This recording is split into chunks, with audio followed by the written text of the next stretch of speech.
ഞാൻ പറയുമ്പോൾ കാലം ഒരുപാട് അഡ്വാൻസ്ഡ് ആയി എന്ന് പറയുമ്പോഴും ഇന്ന് നമ്മുടെ ഈ ഒരു സോഷ്യൽ മീഡിയയുടെ ഒരു കടന്നുവരവ് ഇതിനെ ഒരുപാട് ബാധിച്ചിട്ടുണ്ട് എന്നുള്ളതാണ്. കാരണം ആളുകൾക്ക് മറ്റുള്ളവരുമായിട്ട് കമ്മ്യൂണിക്കേറ്റ് ചെയ്യാനുള്ള ആ ഒരു അവസരം കുറഞ്ഞു വന്നിരിക്കുകയാണ്. നമ്മുടെ ഒരു വിരൽ തുമ്പിൽ നിന്ന് നമ്മളൊന്ന് ക്ലിക്ക് ചെയ്യുമ്പോൾ നമ്മളിലേക്ക് എന്തും എത്തുന്നുണ്ട്. അപ്പോൾ ആ ഒരു കോൺവെർസേഷൻ്റെ കുറവായിരിക്കാം ഒരുപക്ഷെ ആളുകൾക്ക് അത്തരം ഒരു പബ്ലിക് സ്പീക്കിങ്ങിനോടൊരു പ്രാക്ടീസ് ഇല്ല, അവസരങ്ങളില്ലാത്തത് കൊണ്ട് ആളുകൾ അങ്ങനെ ചുരുങ്ങിപ്പോയതാവും.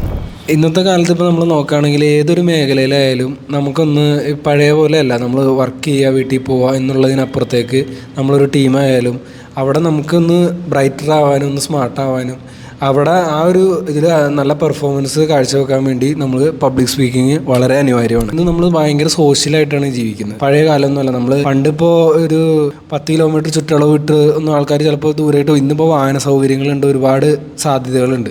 അപ്പോൾ ഫ്ലൈറ്റും അതൊക്കെ വളരെ ഈസി ആയിട്ട് ആക്സസ് ചെയ്യുന്ന ഇതായതുകൊണ്ട് നമ്മൾ ഒരു കരിയർ ജേർണി ആയാലും നമ്മുടെ വ്യക്തിപരമായിട്ടുള്ള സോഷ്യൽ ലൈഫ് ആയാലും ഈ പറയുന്ന പബ്ലിക് സ്പീക്കിങ്ങിന് മറ്റുള്ളവരുടെ മുമ്പിൽ കോൺഫിഡൻ്റ് ആയിട്ട് നിന്ന് സംസാരിക്കുന്നതിന് അതിൻ്റേതായ പ്രാധാന്യമുണ്ട്.